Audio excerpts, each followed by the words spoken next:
Wow, it's been so long. Hello, and welcome back to the channel.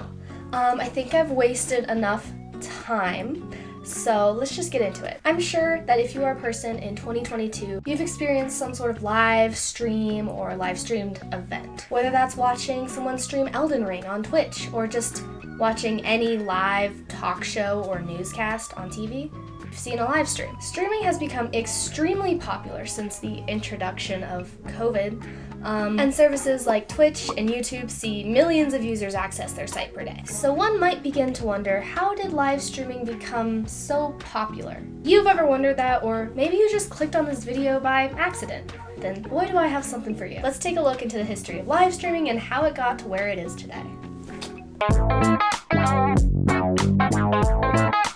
Picture this. It's September 3rd, 1951, and you have your 12-inch television playing, I don't know, the news or something. All you ever watched on your TV has been pre-recorded and broadcast. Now, jump forward in time to September 4th, 1951. You turn on your TV to watch Harry Truman speak at the Japanese Peace Treaty Conference in San Francisco, which is the first time an event like this has been broadcast live to the nation. Maybe your mind is blown. Maybe you couldn't care less. Either way, this is the first big instance of something being broadcast live. 4 months later, the first live morning news show starts airing. The Today Show. This brings the idea of watching something live to people's heads. Sure, this isn't broadcast over the internet because there is no internet yet, but the idea of something happening hundreds of miles away and you're watching it live in your living room? It's crazy. Alright, on to the internet. Welcome to 1993. I am not born yet. Bill Clinton is the president. You can go watch Jurassic Park in theaters now. And the first live stream was broadcast on the internet. I hope my hands are in frame. On June 24th, 1993, the band Severe Tire Damage, made up by a bunch of computer technologists with music as their side gig, broadcast their band playing live over the internet using M-Bone, aka multicast backbone.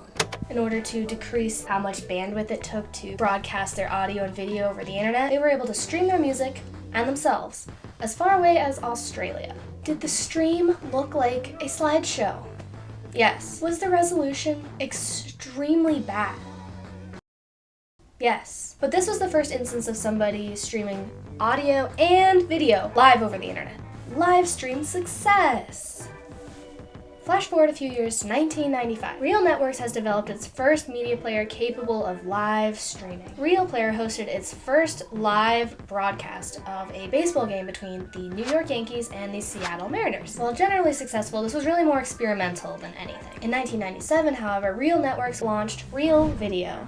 This allowed for commercialized live streaming, but people really didn't see a purpose for this, didn't really get into it too much, so live streaming just kind of remained relatively unpopular and impractical for the time. Another attempt at live streaming, in 1999, President Bill Clinton took part in a webcast for George Washington University in Washington, D.C. This was produced by the Excite at Home network. Woo! This live stream showcased a discussion between the president and some other hosts, answering live questions from over 50,000 users. Wow! This brought the idea of live streaming on the internet more to the public eye, but still not quite enough. The idea of live streaming still remained relatively dormant until later. With the introduction of YouTube in 2005, people began watching more things online and less things on TV. In 2007, arguably the first live streaming platform launched called Livestream. This platform still exists today, but is owned by Vimeo and really more of a platform used by professional journalists rather than gamers. The more interesting platform that was also launched in 2007 is Justin.tv. On March 19th, 2007, Justin Khan began broadcasting his life on the internet. With a hat on his head and a camera on his hat, he broadcast his point of view and called it lifecasting. In October of that same year, Justin, Emmett Shear, Kyle Voy, Michael C. launched Justin.tv as a platform for live streaming. Justin.tv allowed any user to set up an account and live stream to an audience. Within 8 months, they had over 1 million registered users. This was also one of the first services to feature live video right next to live chat. But before we get too much more into Justin.tv town, let's go ahead and take a quick detour and see what YouTube was up to.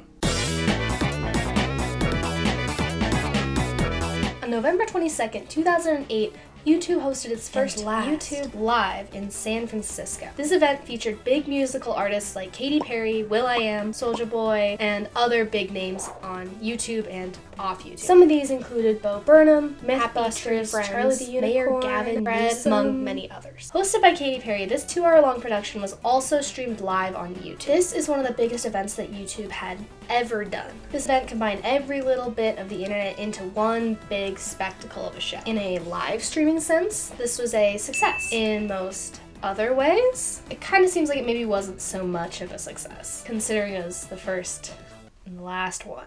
Of course, everyone is entitled to their own opinion of this. In watching it myself, I came to the conclusion that it was very 2008. And while some of it was okay, most of it wasn't great. Only 18 years old. Thank God you're 18 at least. In a way, it seems like YouTube also thought this, since by April of 2011, most of the show was taken off of YouTube. Or maybe it was just that their licensing contract ran out. That being said, the whole thing can be found in the link in the description below if you want to watch it for yourself if you haven't already. Okay, enough of that. Alright, also happening in November of 2008, Justin.tv is hitting about 9 million monthly visitors to the site. People were live streaming music, and animals, and video games. People were also live streaming sports broadcasts illegally. Because of this, in December of 2009, Michael Seibel had to testify before the House Judiciary Committee on live sports broadcasts and piracy. Fun, right? Despite this, Justin.tv had reached 20 million monthly users by March of 2010. Also happening that year, another president getting on the live streaming trend. Also, the UFC subpoenaed Justin.tv to release the names of users who had been illegally uploading and live streaming UFC content. One UFC executive stated that he wanted to see companies like Justin.tv obliterated. By the next year, Justin.tv had noticed there was a growing trend in people streaming and watching people stream video games. So they launched a new project called Twitch.tv. To compete against Twitch's growing popularity, YouTube released its live streaming service, YouTube Live.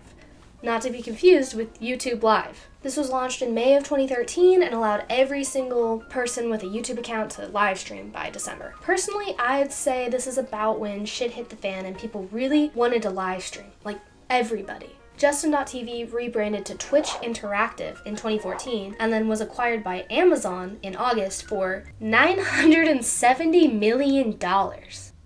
And in Twitter's attempt to get in on the live streaming action, they acquired Periscope before it even launched in 2015. Once the service was active, it allowed users to upload a link for people to click on and they could watch their favorite Twitter or live stream. But Periscope ended up shutting down in March of 2021.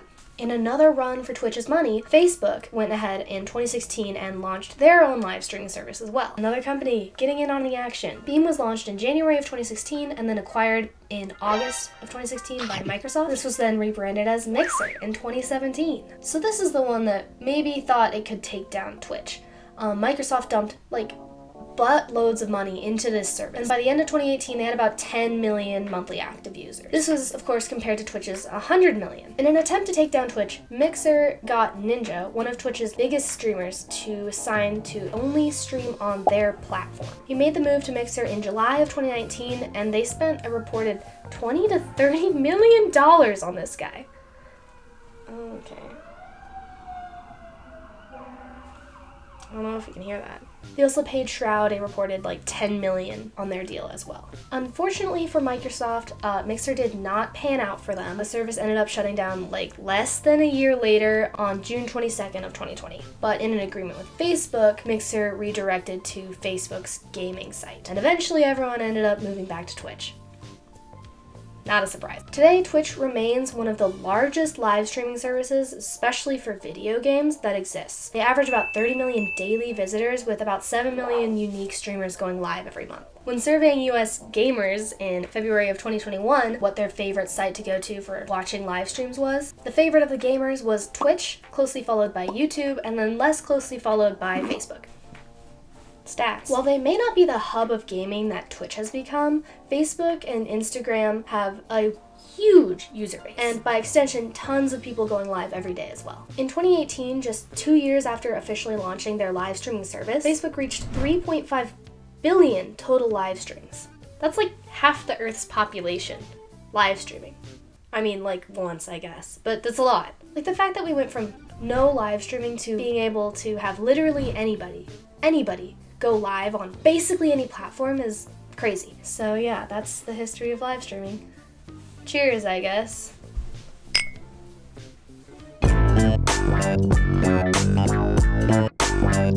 Thanks for watching my video. I hope you enjoyed it and I hope you learned a little something along the way. And if not, I'm sorry. I tried. If you like this video, remember to subscribe to my channel and not unsubscribe. That's not the right button. Press the subscribe. Also leave a like so I know that you liked it, and comment down below other ideas you want to hear from me. See you next time where I accidentally steal. Bye!